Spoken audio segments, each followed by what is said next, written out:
যদি তাতো তুমি হেন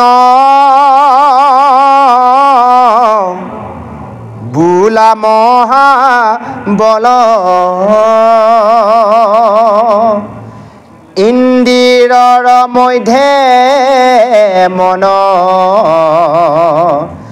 আতি যে চন চল যত্ন কৰিলেও মন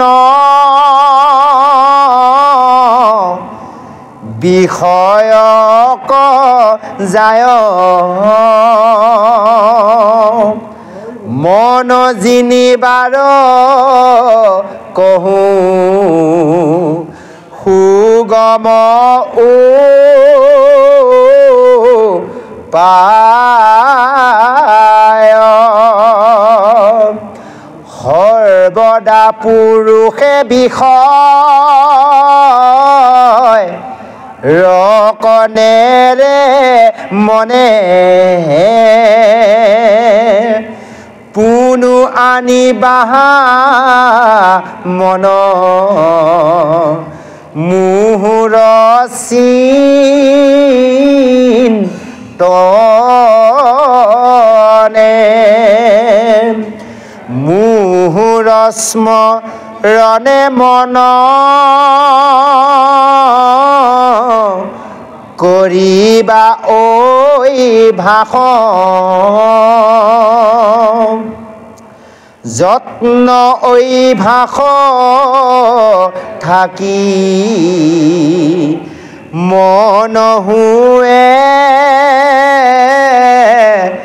বখন ৰাম মন ঐ ভাষ যদি কৰিবে ন পাৰা আমাৰ প্ৰীতি অৰ্থে যত্নে কৰ্ম কৰা মোৰ গৃহ পুষ্প বাতি কৰিবা যতন শ্ৰদ্ধা ভাৱে মোৰ গৃহ কৰিবালে পন গৃহ কলে পন্তে মিতি কাৰৰে নুজত সেহি কৰ্মে ভক্তি বাহে থাকে বৈকুণ্ঠত একাদশী ব্ৰত সেৱা অৰ্চন বন্দন শ্ৰদ্ধাৰে কৰিবা তাত শ্ৰৱণ কীৰ্তন এহি মতে যিটো মোৰ কৰ্ম কৰৈ মুহুৰ দিশ গতি পাৱে ধনঞ্জয় যদি দুখ মনে মানে কৰ্ম কৰিবা তাহাৰু সুলভ কহো শুনি উৎকটা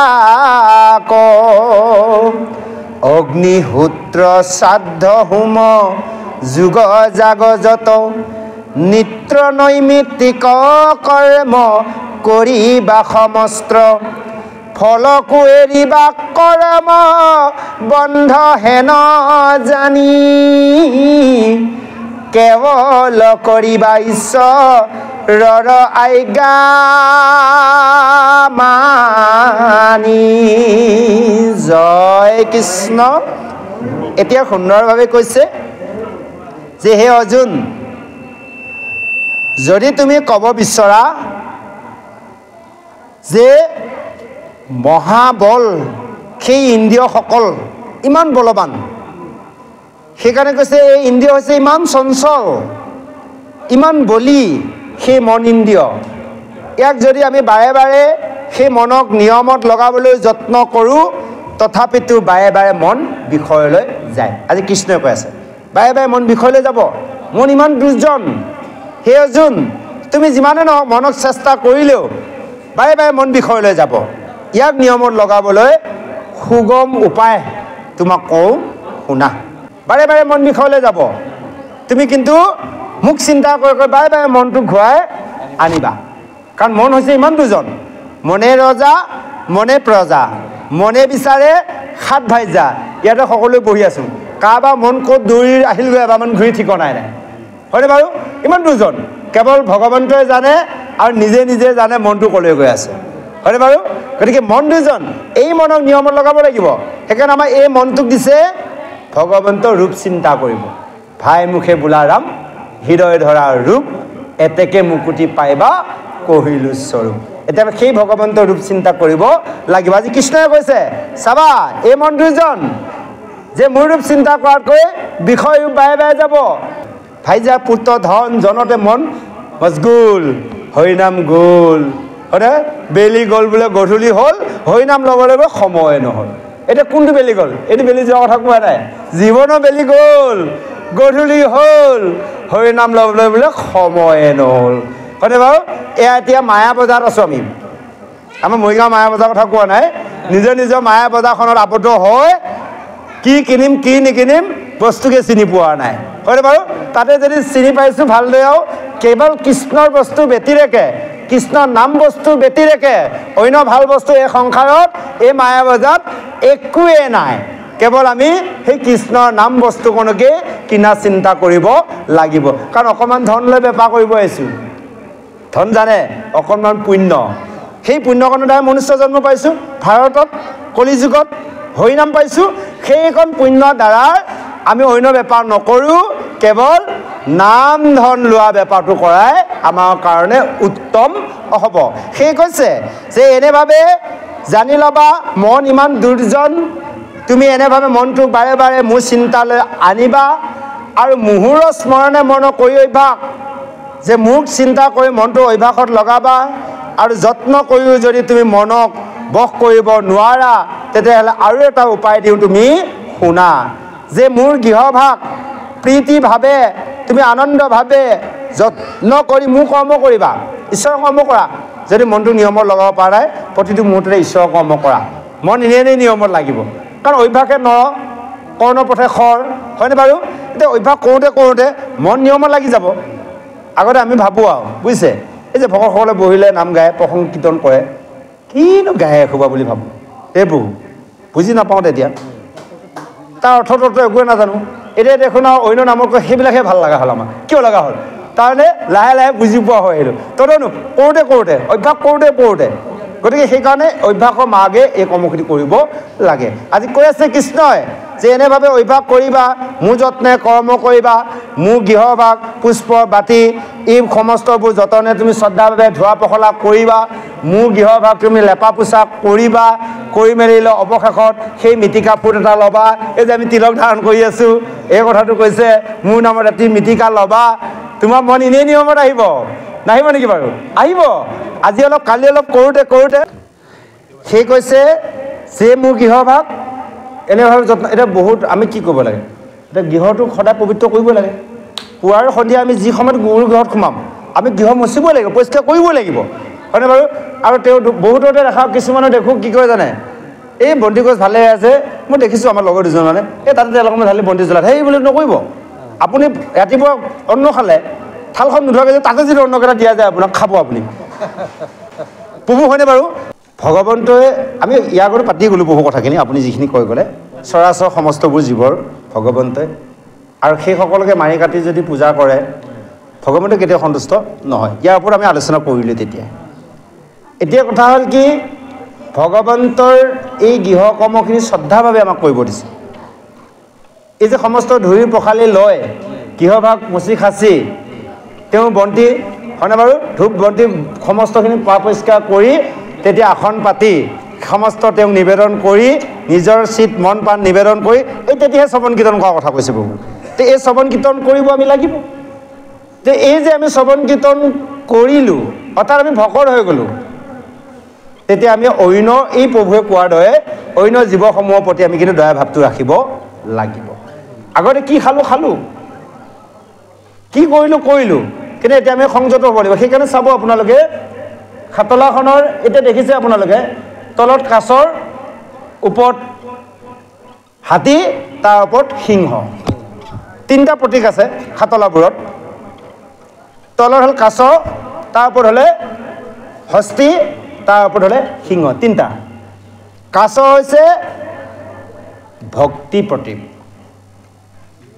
এতিয়া আমি ভকত হ'লোঁ নহয়, হোৱাৰ লগে লগে কি হ'ব জানে, কাছৰ দৰে হ'ব লাগিব। কাছৰ এটা শত্ৰুক দেখাৰ লগে লগে 4খন ঠেং মূৰটো সুমুৱাই দিব। তদনো ভকত হোৱাৰ লগে লগে 4খন ঠেঙৰ অৰ্থ জানে, হাত ভৰি। আগতে য'তে ত'তে এই দুখনে দপদপাই গৈছিলে, য'তে ত'তে যাব নোৱাৰিব। এতিয়া সাৱধান, চাই যাব লাগিব। হাত দুখন আগতে য'তে ত'তে যিকোনো লাগিছিলে, যিকোনো লৈছিলে, যিকোনো কৈছিলে, এতিয়া কৰিব নোৱাৰিব। কৰা বুলি কওঁতে প্ৰভু বিভিন্নটো বুজাই গৈছে দেই, জীৱ বৰ্ষৰ বোধে কিবা কিবি কৰ্ম পাৰ ইত্যাদি আৰু হয়। কাৰোবাৰ যদি বেয়া অভ্যাস আছিলে সেইটো এৰিব লাগিব। এখন হাতে কৰা বেয়া কৰ্ম চব এৰিব লাগিব। ভৰিয়ে চৰণে যোৱা বেয়া ঠাই সকলো এৰিব লাগিব। 4 ঠেং কাছ আমাক সোমাই গ'লনে? হাত ভৰি 4খন মোৰ যে সোমালে কাছৰ, অৰ্থাৎ আগতে এখন মুখে যা তা কৈ ফুৰিছিলে, যা তা খাই ফুৰিছিলে, নহ'ব। সাৱধান, লগাব লাগিব। তাৰমানে কি, কিবা এটা কম বুলি ভাবিলেও মনৰ ভাৱনা আহিলেও নাই, চপাব লাগিব। মই ভকত হৈছোঁ দেই, নহ'ব। ভকত হৈছোঁ এতিয়া ক'ব নোৱাৰিম, হয়নে বাৰু? আগতে য'তে ত'তে মুখ দি ফুৰিছিলে, নহ'ব। এতিয়া ভকত হ'লোঁ, চাই বাচি খাব লাগিব। প্ৰভু বুজি পাইছেনে? এয়া হ'লে ভকতি প্ৰতীক। গতিকে আমি এই যে ভকতৰ লাইনত অহাৰ লগে লগে ভগৱানে যেতিয়া ভকত হ'ম, তেতিয়া আমি এই সমস্ত আমি সংযত কৰি ৰাখিব লাগিব। এতিয়া চাওক, এতিয়া কথা হ'ল কি, কোমৰৰ ওপৰত হস্তি দি দিলে। হস্তি, হাতী হ'ল পাপৰ প্ৰতীক। ভকত হৈছোঁ, হ'লেও পাপ কৰ্মত আমি লিপ্ত হৈ আছোঁ। ভকতি প্ৰতীক কাছ ভকতি প্ৰতীক আমি ভকত হৈছোঁ, হ'লে পাপ কৰ্ম আমাৰ চলিয়ে থাকে। গৃহত ক'ৰবাত কিবা চলি থাকে, তাৰ ওপৰত ভকতৰ ওপৰত ভক্তিৰ ওপৰত ভকতৰ ওপৰতো পাপ লাগিয়ে থাকে, এনিটাইম লাগি থাকে প্ৰভু। সেইকাৰণে হাতীটো উঠাই থৈ দিছে, হস্তি। তাক নিবাৰণ কৰাকৈ দি দিলে ওপৰত সিংহ। সিংহ হৈছে নামৰ প্ৰতীক। অৰণ্যত যেনেকৈ বনৰজা সিংহ গুজৰণি খোলাৰ লগে লগে হস্তিকে আদি কৰি চব জীৱ পলায়। তদনুৰূপ যে ভকত হ'লোঁ, ভকতি কৰিবলৈ আহিলোঁ, ওপৰত পাপ লাগিয়ে আছে, যদি ওপৰত মুখত ৰাম নাম সিংহ যদি গুজৰণিত থাকে, আপোনাৰ আমাৰ চব পাপ নাই হৈ যাব। এই 3টা প্ৰতীক দিয়া আছে। গতিকে প্ৰভু এই নাম সিংহটো আমি বুজাই ৰাখিব লাগিব। মুখত হৃদয়ত ভগৱন্তৰ ৰূপটো ৰাখিব লাগিব। কাছৰ দৰে 4 হাত ভৰি মানে মূৰটো আৰু সংযত কৰিব লাগিব। অৰ্থাৎ আগত যেনেকৈ কৈছিলোঁ, ক'ব নোৱাৰিম যা তা, খাব নোৱাৰিম যা তা, হয়নে বাৰু? আৰু য'তে ত'তে যাব নোৱাৰিম, যিকোনো কৰ্ম কৰিব নোৱাৰিম। সংযত, এই সমস্ত বুজাই ৰাখি গৃহ ভগৱন্তৰ গৃহ পৰিষ্কাৰ কৰি প্ৰভু শ্ৰদ্ধাভাৱে কীৰ্তন কৰা বুলি সেই কথাটোকে কৈছে। এতিয়া এই যে একাদশী ব্ৰত অচন বন্ধন কৈছে, একাদশী ব্ৰত বুলি কওঁতে আমাৰ প্ৰভুসকলে পালন কৰি থাকে। আৰু এটা কথা কি, আপোনালোকে জানে সম্ভৱ, জানাৰ কাৰণে কৈছে। আৰু যদি কোনোবা তেনেকুৱা নজনা থাকে, অকণমান কথাটো আমি জনাই দিওঁ। একাদশী ব্ৰত, ইয়াৰ তাৎপৰ্যটো সোমাই আছে একাদশ ইন্দ্ৰিয় দমন কৰাটো হ'ল একাদশী ব্ৰত। দেখোঁ বাবাক কেতিয়াবা গালি পাই থাকোঁ আপোনাৰ জোৱাইক, এই একাদশী পালন কৰিছা, দোকানত কিয় বহি আছা তুমি? ভকতৰ সংসাৰত দোকানখন কিয় এৰি নোযোৱা? এই ইন্দ্ৰিয়ক তুমি পুজি আছাচোন। একাদশী ইন্দ্ৰিয়ক ব্ৰত কৰা, দমন দিয়া, ব্ৰত কৰা, হয় নহয়, বস কৰা। কিন্তু ভকতৰ সংসাৰত থাকি কৃষ্ণ কথা শুনি থাকিব লাগে। আৰু একাদশী পালন কৰিছে, একো নোখোৱা ঠিকে, তুমি দোকানখন খুলি কিয় টকাকেইটা লগত বহি আছা? তুমি এটা ইন্দ্ৰিয়কটো পুজি আছা, হয়নে বাৰু? একাদশী ব্ৰত। গতিকে একাদশ ইন্দ্ৰিয়ক সেইদিনাখন আমি দমন কৰিব লাগিব, ভগৱন্তৰ নামত ৰাখিব লাগিব। চকুৰ দৃষ্টি সেইকাৰণে একাদশী ব্ৰত এতিয়া প্ৰভুসকলে সাধু সংগতে থকা যায়।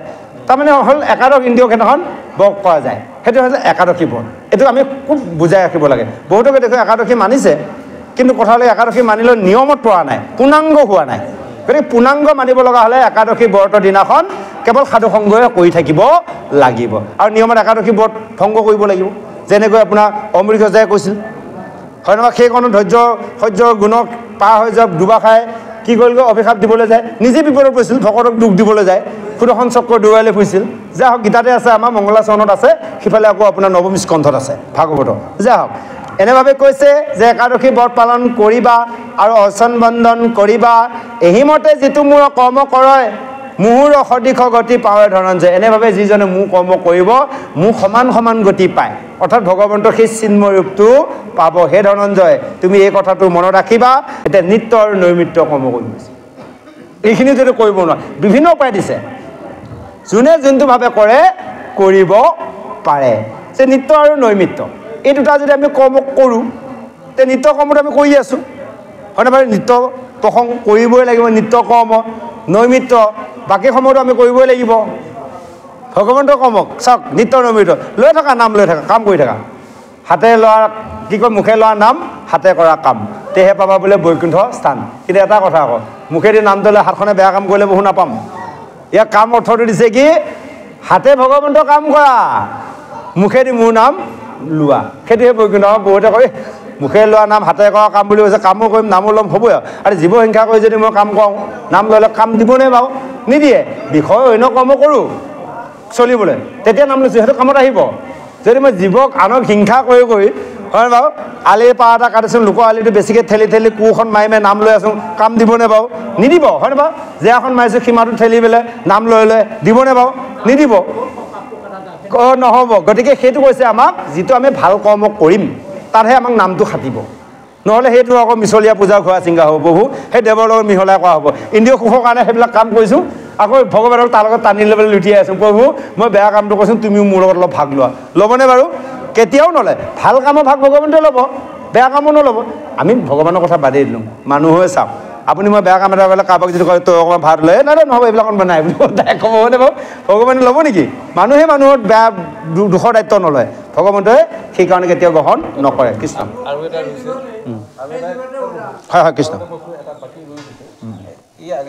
আগৰ ফাঁকি এটা ৰৈছে অগ্নিহোত্ৰ শ্ৰাদ্ধসমূহ জাগযোগ যত নিত্য নৈমিত্তিক কৰ্ম কৰিবা আপুনি নিত্য নৈমিত্তিক কথাখিনি ক'লে যে অগ্নিহোত্ৰ শ্ৰাদ্ধসমূহ জাগযোগ যত এই কথাখিনি অকণমান অগ্নিহোত্ৰ শ্ৰাদ্ধ হোম যাগ যজ্ঞৰ কথা কৈছে এইখিনি অকণমান হোম বুলি কওঁতে হোম আৰু যজ্ঞ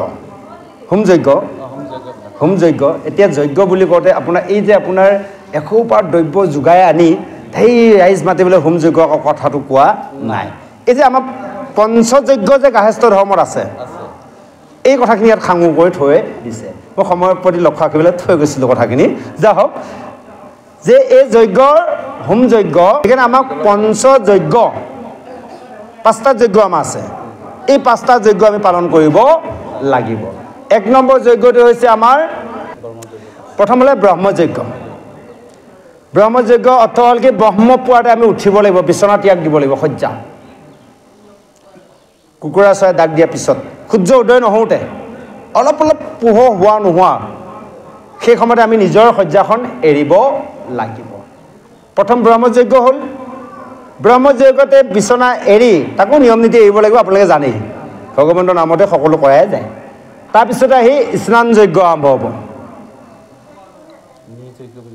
আছে বহু ওলাব স্নান যজ্ঞ আৰম্ভ হ'ব স্নান যজ্ঞৰ শৌচ পেচাব কৰি গা পা ধুলে তাৰপিছতে দেৱযজ্ঞ আৰম্ভ হ'ব গা পা ধোৱাৰ পিছত গুৰুগৃহ এই যে লেপন পোষণ হৈ গ'ল 3 নম্বৰত হ'ব দেৱযজ্ঞ কোন দেৱ কৃষ্ণ কৃষ্ণ সেৱা আৰম্ভ হ'ব জাগৰণ গাওক ভগৱন্তক জগুৱাওক সেই ব্ৰহ্মপুৱাত জগাইলে গুৰু কৰ্মখিনি কৰিলে ইয়াৰ পিছতে আহিল আপোনাৰ জ্ঞান যজ্ঞ অৰ্থাৎ নিৰ্যজ্ঞ বুলি কোৱা যায় একেটাই বস্তুবোৰ জ্ঞান যজ্ঞ বা নিৰ্যজ্ঞ এই জ্ঞান যজ্ঞত আহিব লাগিব এই যে গুৰু গৃহৰ পৰা ওলাই অহাৰ লগে লগে সকলোকে ভাল জ্ঞান প্ৰদান কৰিবলৈ সকলোকে জ্ঞান ভক্তি দিব লাগিব গৃহখনক সকলোৱে তে এই ব্যৱস্থাটো হ'ব আমি যেনেকৈ এতিয়া সেইটো চলি আছে আমাক সকলোৱে সেৱা কৰে গৃহত আইগৰাকী ল'ৰা ছোৱালীয়ে সকলোৱে সেৱা কৰিব আৰু দিহা পৰামৰ্শ ভাগে ভাগে দিয়া হ'ব যে অমুকটো যোৱা সকলোৱে এটা সেৱা কৰা পঢ়াখিনি স্কুল যোৱা স্কুল কামে তাৰপিছতে এই নিৰি জ্ঞান নিৰ লগত সোমাই আছে প্ৰভু এই যে জীৱকেইটা আছে ঘৰত যে আপোনাৰ গৰু ছাগলী হয়নে বাৰু ইত্যাদি কিবা কিবি আছে নাই সেইটো নহয়, ভূতৰ যজ্ঞ নহয়, এইটো নিৰিত সোমাই আছে। এইকেইটাক আপুনি এতিয়া ব্যৱস্থা এটা লগাব লাগিব। গায়ে দানা দিয়া, ঘাঁহ দিয়া, গৰু ছাগলী এৰাল দিয়া, কিবা কৰা, এইটোত গ'লগৈ সেইটো। এই শেষতহে আছে আপোনাৰ ভূতৰ যজ্ঞ। ভূত বোলে ভাত কোনে খায়? ভূতেহে খায়। এতিয়া মানুহবিলাক ভূত নেকি বাৰু? ভকত ভূত নেকি বাৰু? মানুহ ভূত নেকি বাৰু? ভূত হয় কিন্তু। কি ভূত জানে? পঞ্চভূত। এইটো আমাৰ পঞ্চভূতি শৰীৰ নহয় বহু। ভাত কোনে খায়? ভূতেহে খায়। এই পঞ্চভূতি শৰীৰটো তেতিয়াহে যজ্ঞটো আৰম্ভ কৰিব লাগে। এমুঠি খোৱা, চাহ পানী কিবা কিবি বোলে জলপান এমুঠি লোৱা, এইটো হ'ল ভূতৰ যজ্ঞ। এই আমাৰ 5টা যজ্ঞ, এই 5টা যজ্ঞ আমি পালন কৰিব লাগিব। অগ্নিহোত্ৰ বুলি কৈছে, হোম যজ্ঞ, যাগ যুগ, সময় উপলক্ষে যিটো সময়ত যিটো কৰ্ম আমি সেই সময়তে কৰিব লাগিব। এয়া তাৰপিছত হৈছে নিত্য নৈমিত্য কৰ্ম। এয়া হৈছে নিত্য আৰু নৈমিত্য কৰ্ম। এইকেইটা হ'লে নিত্য আৰু নৈমিত্য কৰ্ম আমি ৰেগুলাৰ কৰিব লাগিব। এতিয়া আজি কৰিলোঁ, কালিৰ পৰা নকৰোঁ নহ'ব। নিত্য নৈমিত্য সদায় কৰিব লাগিব। আপুনি মই জীয়াই থকালৈ ভগৱন্তই যিমান দিন ৰাখে, এইকেইটা ৰীতি নীতি আমি পালন কৰি যাব লাগিব। এইখিনি কথাই আমাক সুন্দৰভাৱে কৈছে। আমাক কি হয় জানে? চাহ একাপ খাই লৈ গোঁসাই ঘৰত সোমোৱা অভ্যাস আছে বাৰু তেনেকুৱা। আমাৰ সেইটো নাই বাৰু, কথাটো কৈছোঁ। গতিকে এইটো কি কৈছোঁ জানেনে? বেদে যিটো দিছে নিজে জীৱনত জানি বুজি যিমান পাৰোঁ আমি প্ৰয়োগ কৰাৰ চেষ্টা কৰিছোঁ। কিমান পাৰোঁ নাজানো, ভগৱানে কিমান দিন ৰাখে আমি তাকো নাজানো। যিকেইদিন থাকোঁ অকণমান নিয়মত চলা এটা চিন্তা কৰিছোঁ। যা হওক, এতিয়া এনেভাৱে শেষত আমাক এনেভাৱে কৈছে যে আহক আমি ইয়াৰ পিছৰ পদলৈ আগবাঢ়িছোঁ। যা হওক, সেহি কৰ্মে কৃতকৃত ভক্তি হৈব তাৰ, ভক্তিৰ প্ৰসাদ বলে তৰয় সংসাৰ, এহি মতে কৰ্ম কৰি বেক কটু নিত, ক্ষুদ্ধ চিত্ত হুয়াতেবে হুৱে শুদ্ধ চিত, ঐভাসযুগত অতি ৰেক শ্ৰেষ্ঠ জ্ঞান,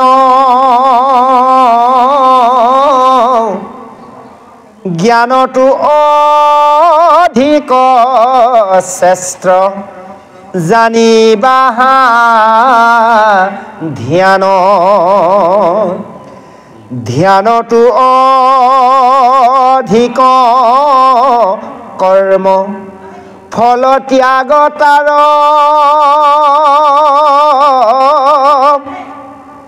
ত্যাগে শান্তি কৰা তৰয় সংসাৰ, এহি মতে কৰি পাছে যেহেন হুয়, তাহাৰ স্বৰূপ কহোঁ শুনা ধনঞ্জয়, সমস্তে প্ৰাণিত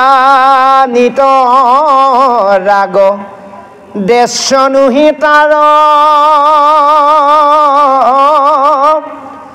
লোভ মোহ কাম ক্ৰোধ নাহি অহংকাৰ,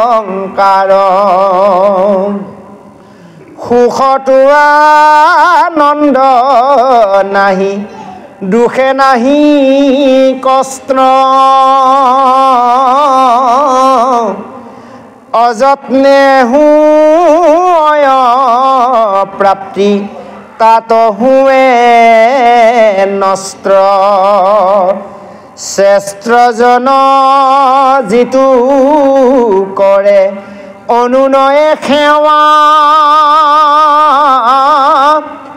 সমমিত্ৰ দৰিদ্ৰ উভয়ে কৰে দয়া, পৰে মাৰি বাটু খহে নাহি কষ্ট মন তাক ক্ষমা বন্ত বুলি কহে সৰ্বজন মন বুদ্ধি অৰ্পি মুত কৰিলে নিশ্চয় সেহি ভক্তি সখী মোৰ প্ৰিয় অতিশয় কদাচিত প্ৰাণীক উদে গণ কয় তাহাৰ জানিবা কাহা তু নাহি ভয় পৰমলু ভট জিতু নকৰয় দেয় আপোনাৰ লাভ ভৈলে নকৰে হৰিষ জয় কৃষ্ণ। এতিয়া সুন্দৰভাৱে কৈছে যে হে অৰ্জুন, সেই কৰ্মই হৈছে কৃতকৃতৰ ভক্তি হ'ব তাৰ, আৰু এই ভক্তিৰ বলতে ভক্তিৰ প্ৰসাদতে সংসাৰ তৰি যাব পাৰে। এতিয়া প্ৰসাদৰ শব্দ অৰ্থ হৈছে প্ৰভু দন্তীয়া সাক্ষাৎ দন্তীয়া দৰ্শন, অৰ্থাৎ ভগৱন্তক সাক্ষাৎ দৰ্শন কৰিব পৰা যাব। সেই কথাই জানি ল'বা এই ভক্তি কেনে প্ৰকাৰৰ। এহি কৰ্মতে কৰ্ম কৰিবে কঠোৰ নিত্য শুদ্ধ চিত্ত হুয়া তেবে হুৱে শুদ্ধ চিত্ত। যে এনেভাৱে কৰ্ম কৰিলে, এই যিখিনি আমাক ৰীতি ক'লে ইয়াৰ আগত ঈশ্বৰৰ কৰ্ম কৰা, এনেভাৱে কৰ্ম কৰোঁতে কৰোঁতে তেওঁ চিত শোধন হৈ যাব। আৰু চিত শোধন যেতিয়া হৈ যাব, সেই অভ্যাসৰ যুগতে সেইজন শ্ৰেষ্ঠ জ্ঞান লাভ কৰিব। আৰু জ্ঞানতো অধিক জানিবা। সেই আজি কৈছে অৰ্জুন, ধ্যান, জ্ঞানৰ ওপৰত ধ্যান, আৰু ধ্যানতকৈ অধিক কৰ্ম হৈছে ফল ত্যাগ কৰাটো। এতিয়া আমি কৰ্ম কৰিলে ফল বাঞ্ছা কৰোঁ, ফল ত্যাগ কৰাটো জ্ঞানতকৈ ওপৰত, ধ্যানতকৈ ওপৰত। আকৌ কৈছে ত্যাগে শান্তি কৰাৰ তৰয় সংসাৰ। ত্যাগতহে আমাৰ শান্তি বা মানে সুখ মিলে। ত্যাগতে সুখ। আটাইতকৈ ডাঙৰ কথা আমি ত্যাগ দিব পাৰোঁ। এতিয়া আমি কিছুমান কথা এৰিব নোৱাৰোঁ, যে ত্যাগ দিব নোৱাৰোঁ, সেইকাৰণে মনত অশান্তি। কিবা এটা বস্তু হেৰাই গ'ল, হেৰাল আৰু কিবা এটা নাইকিয়া হ'ল আৰু কিবা এটা নাপালোঁ নাই আৰু তাতে সুখ লাভ কৰিলে হ'ল, ত্যাগ দিলে হ'ল, এৰি দিলে হ'ল। এতিয়া আমি এৰিব নোৱাৰোঁ। কিহৰ কাৰণে জানে? মনটোৱে নামানে বুলি কয়। আপুনি কৈছে হয়, কিন্তু এৰিব মনে কিন্তু মনটো নামানে কা বুলি কয়। তাৰ মন মানে কি জানি ল'ব, ইন্দ্ৰিয়ে বিচাৰি আছে, আত্মাই কিন্তু একো বিচৰা নাই। সেইকাৰণে কৈছে খায়ো মই নাখায়ো জীয়াই আছে, হয়নে বাৰু? এতিয়া আত্মাটো নোখোৱাকৈ জীয়াই আছে, হয়নে বাৰু? বাকী ইন্দ্ৰিয়সকলক সন্তুষ্ট দিনতে খোৱাতে এদিন কি হৈছে গ'ল বোলে, হয়নে বাৰু? গ'ল আৰু যাবই লাগিব এদিন। গতিকে সেই আত্মাই সুখ দুখ কি আৰু? আত্মাই একো সুখ দুখ নাই। ঈশ্বৰৰ নাম ল'লে সুখ, নল'লেও সুখে তেওঁ আছেই, তেওঁ আকৌ ওলাই গুচি যাবগৈ। কিন্তু আমি এই ইন্দ্ৰিয়ৰ কাৰণে মনটো কিমান সুখ দুখ পাই আছোঁ, কষ্ট দুখ কষ্ট। আমি দেহৰহে বৃত্তি, মনৰহে বৃত্তি, ইন্দ্ৰিয়ৰ বৃত্তি। সেই কথাটো কৈছে যে ত্যাগতে শান্তি হ'ব আৰু এই সংসাৰখন তৰি যাব পাৰিব। এহিমতে কৰে পাছে যেহেনো হয় তাহাৰ স্বৰূপ কহোঁ শুনা ধনঞ্জয়। এনেভাৱে যিসকলে কয় তাৰ স্বৰূপত মই কওঁ, হে ধনঞ্জয় তুমি শুনা। যিজনে সমস্তৰ প্ৰাণীতে ৰাগ দেশৰ ভাৱ হিংসা নিন্দা সকলো এৰিব পাৰে, আৰু লোভ মোহ কাম ক্ৰোধ অহংকাৰ ভাৱ যিজনৰ নাই, তেওঁ সুখতো আনন্দ, দুখতো দুখ নকৰে। অযত্নে হোৱে প্ৰাপ্তি তাৰো হোৱে নষ্ট। ক'ৰবাৰ পৰা কিবা এটা পাবলগীয়া বস্তু নাপালে, কিবা এটা নাশ হৈ গ'ল, তাতো তেওঁ দুখ নকৰে। আকৌ কৈছে শ্ৰেষ্ঠজনক সেৱা কৰে, ডাঙৰজনক সন্মান কৰে, সমানজনৰ লগত সমপৰ্যায় সমব্যৱহাৰ মধুৰ ভাষাৰে ব্যৱহাৰ কৰে, সৰুজনক মৰম কৰে। কোনোবাই মাৰিব আহিলেও তেওঁ মনত কোনো দুখ কষ্ট অনুভৱ নকৰে, কোনোবাই দুখ কৰিলে তেওঁক ক্ষমা কৰিব পাৰে।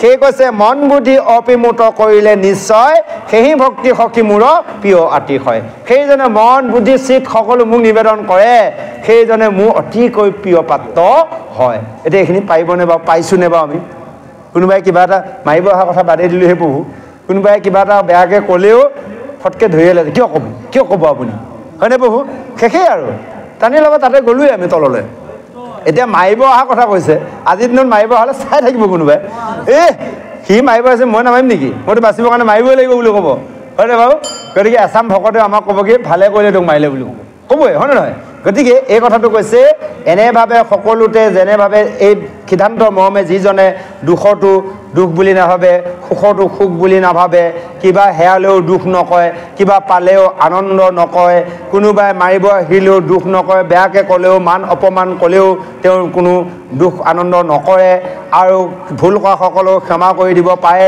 সেইজনে জানিবা সেই অৰ্জুন সেইজনে মোৰ অতিকৈ প্ৰিয় পাত্ৰ আজি অৰ্জুনক কোৱা নাই আমাক কৈ আছে অৰ্জুনটো প্ৰিয় পাত্ৰ হৈয়ে আছে হোৱাৰ কাৰণে অৰ্জুনৰ ওচৰৰ পৰা কৃষ্ণই আঁতৰি যাব পৰা নাই যে আমাক অৰ্জুনতে হ'বলৈ আজি জ্ঞান দি আছে সেইকাৰণে কৈছে তেওঁ প্ৰাণীক কোনো কাৰণত ক্ষতি নকৰে সেইকাৰণে সেইজনক কোনো কাৰো প্ৰতি ভয় নাই এতিয়া চাওক আমি ভয় খাওঁ আমি এতিয়া জীৱক হিংসা কৰাৰ কাৰণে আমি ভয় খাওঁ জীৱৰ প্ৰতিও আমাৰ ভয় আছে হয়নে বাৰু আগতে চাব সেই ঋষিমুনিসকলে ইমান অটব্য অৰণ্যত তপস্যা কৰি গৈ আছিল তেতিয়া জীৱ জন্তু নাছিলেই তেতিয়া আজিতকৈ বেছি আছিল সিহঁতক খাইছিল নেকি নাই খোৱা কাৰণ সিহঁতে কাকো হিংসা কৰা নাই সেইকাৰণে সেইসবত জীৱই সিহঁতক হিংসা নকৰে আমি এতিয়া জীৱক হিংসা কৰোঁ কাৰণে সামান্য পৰুৱা এটা বহি থাকিলেও কামুৰি থাকে আহি আমাক এই বহি আছে পৰুৱা কেইটামান আহি কামুৰিলে নহয় সিহঁতক সেই জীৱই হিংসা কৰা নাই কাৰণ সিহঁতে হিংসা কৰা নাই চাওক ক'ত লগাই থৈছে পাকটো কদাচিতো প্ৰাণীক উদ্বেগ নকৰে তাহাৰে জানিবা কাহাটো নাহি ভয় কোনোজনে প্ৰাণীক যদি একেবাৰে হিংসাই কৰা নাই মানে অহিত চিন্তা কৰা নাই তেতিয়া সেইজনে ভয় খাবৰ কাৰণে প্ৰাণীও হিংসা নকৰে এতিয়া আমি জীৱসমূহ হিংসা কৰোঁ সেইকাৰণে অন্য জীৱ বাদে দিলোঁ পিপৰ বৰুৱাকেইটা আমাক পিছা নে প্ৰভু আগুৱাই কামুৰিব হয়নে বাৰু মহে খোৱাটো বাদেই দিয়ক পিপৰ বৰুৱাকেইটা লগ নাই আমাক ডাঙৰ জীৱ পালেতো খাবই আমাক ভয় বেগ দুয়ো কতো নাথা কয় ভয়তা খুৱে যেবে উদেগবু লয়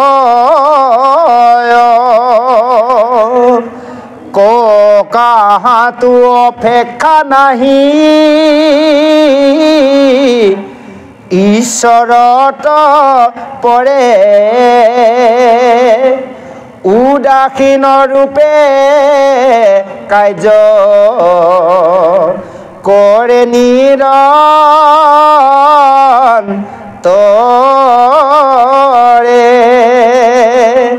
সেহি গোটা গোট ভক্তি মোৰ প্ৰিয়তিশয় গুচিল সংসাৰ বেঠা যত দুখ ছয় তাক বৌ বুলি দক্ষ সৰ্ব কাৰ্যত নিপুণ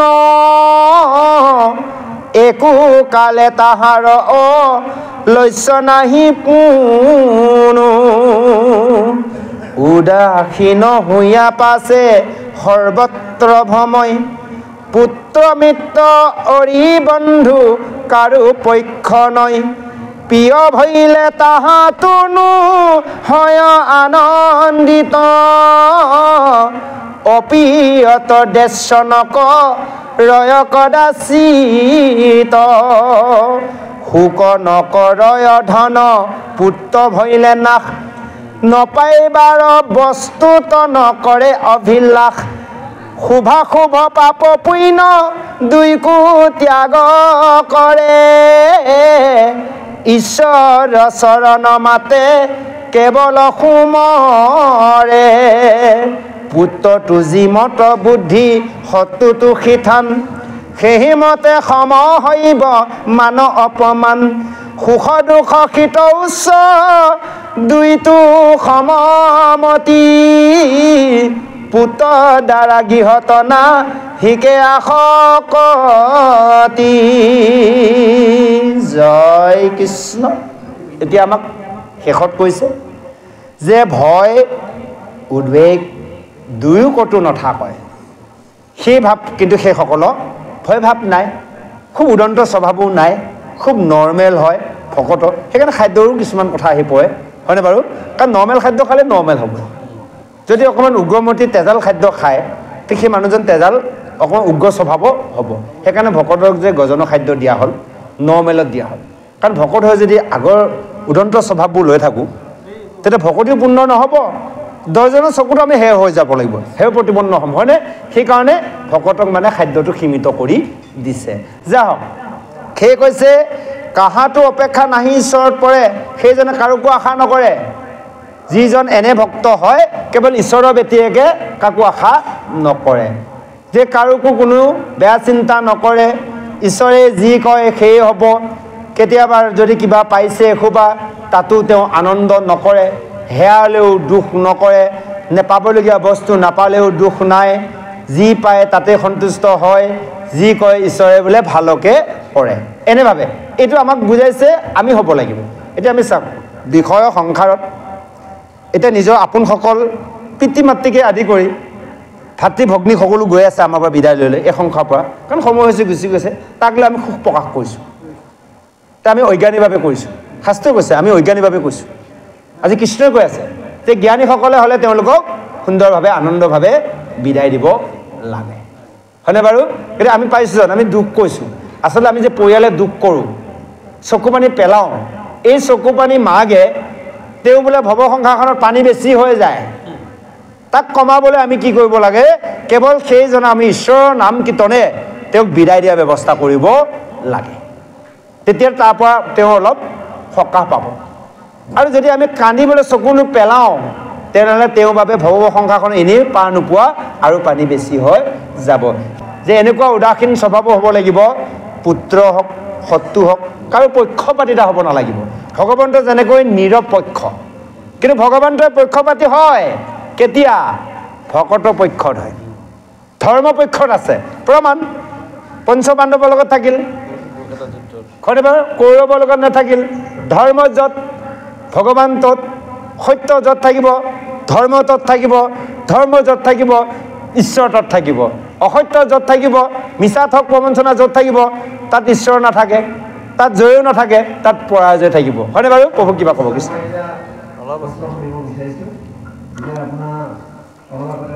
আহাৰটোৰ কাৰণে যে আমাৰ মুৰ্গী আহাৰ কাৰণে যে আমি ভকতিটো বেছি হেৰি হ'ব লাগে এইটো কথা কৈছে। এতিয়া আমাৰ আমি চাইটো পাইছোঁ যে ভেটিখন এজন ৰাক্ষস আৰু কলাটো এজন ৰাক্ষসৰ তত্ত্ব আছে। তেখেতসকলে কি আহাৰ খাই পেলাই আপোনাৰ ভগৱানক চৰ্চা কৰিছে অলপ কৰিলে আমি। জয় কৃষ্ণ। এতিয়া প্ৰভু যুগৰ ধৰ্ম অনুসাৰে আমি ভক্তি ৰক্ষা কৰিব লাগিব। এতিয়া আপুনি ক'লে সিফালে কাৰ কথা? বিভীষণৰ কথা ক'লে, প্ৰহ্লাদৰ কথা ক'লে। এয়া এতিয়া কথা হ'ল কি, প্ৰহ্লাদৰ আহাৰটো বিচাৰ আছে কিন্তু দৈত্য আহাৰ গ্ৰহণ কৰা নাই, তেওঁ কৰাই নাই। প্ৰহ্লাদৰ জন্মটো অলপ বেলেগ। এতিয়া আমি বিভীষণৰ জন্মৰ কথা পোৱা নাইগৈ বৰ্তমান, আৰু বিভীষণৰ বিষয়ে ইমান অভিজ্ঞতাও নাই। তথাপিতো যিদিনাখনৰ পৰা ভক্ত হ'ল, হ'ব পাৰে তেওঁ অসুখ, কিন্তু তেওঁ খাদ্য কিন্তু বিচাৰ কৰি চলিছে। ৰামৰ চৰণ চিন্তা কৰি কৰি যে প্ৰভুৱে যিটো ভাল পায় সেইটো কৰিবলৈ তেওঁ চেষ্টা কৰিছিল, সেইকাৰণে তেওঁ পালে। এতিয়া প্ৰহ্লাদৰ কথাটো অলপ সুকীয়া, বিভীষণৰ লগত নিমিলে। কাৰণ প্ৰহ্লাদ হ'লে জন্মক্ষণটোৱে বেলেগ হয়, দৈত্যৰ বীৰ্যৰ পৰা জন্ম হৈছে, তাৰ জন্মক্ষণটো অলপ সুকীয়া। কাৰণ যেতিয়া দেৱসমূহৰ লগত হিৰণ্যকশিপুৰৰ পৰাজয় হয়, সি তেতিয়াৰ হিমালয় মন্দগিৰি পৰ্বতত তপস্যা কৰিবলৈ যাবলৈ সাজু হৈছে। আৰু তেতিয়া কাইটোক কৈছিলে বোলে তুমি শুনা, মই কাইলৈ তপস্যালৈ যাম হিমালয় মন্দগিৰিত। বোলে কেতিয়া আহিবা স্বামী? ঠিকনা নাই, মই নাহিবও পাৰোঁ। যেতিয়ালৈ মই অমৰত্ব বৰ নাপাম, ব্ৰহ্ম তপস্যা কৰিম। সকলোৱে ব্ৰহ্মাকে তপস্যা কৰে, ব্ৰহ্মৰ সৃষ্টি যেতিয়া সৃষ্টি ব্ৰহ্মাই কৈছে, তেতিয়ালৈ মই ঘূৰি নাহিম। তেতিয়া ক'লে বোলে স্বামী তুমিতো ঘূৰি নাহিলে দেখোন মোৰ জীৱনটো অসাৰ হৈ যাব। বোলে এটা কাম কৰা, সদায় তোমাৰ মতে চলিলোঁ আৰু জীৱনটো, যিদিনাখনৰ পৰা তোমাৰ লগত এই সংসাৰ আবদ্ধ হ'লোঁ, তোমাৰ ভাৰ্যা হ'লোঁ, তুমি যি কৰিব দিছা মই তাকেই কৰি আছোঁ, তোমাক সদায় সেৱা কৰি আছোঁ। অন্ততঃ তুমি বহু বছৰ কাৰণে যাবা, ঠিকনা নাই, নাহিবও পাৰা, গতিকে তুমি মোক এটা দিন সময় দিয়া। বোলে কেনেকৈ? কাইলৈ দিনটো তুমি মোক দিয়া। বোলে তুমি দেখোন সদায় পায়ে আছা, নহ'ব স্বামী, তুমি কাইলৈ দিনটো মোৰ মতে চলিব লাগিব।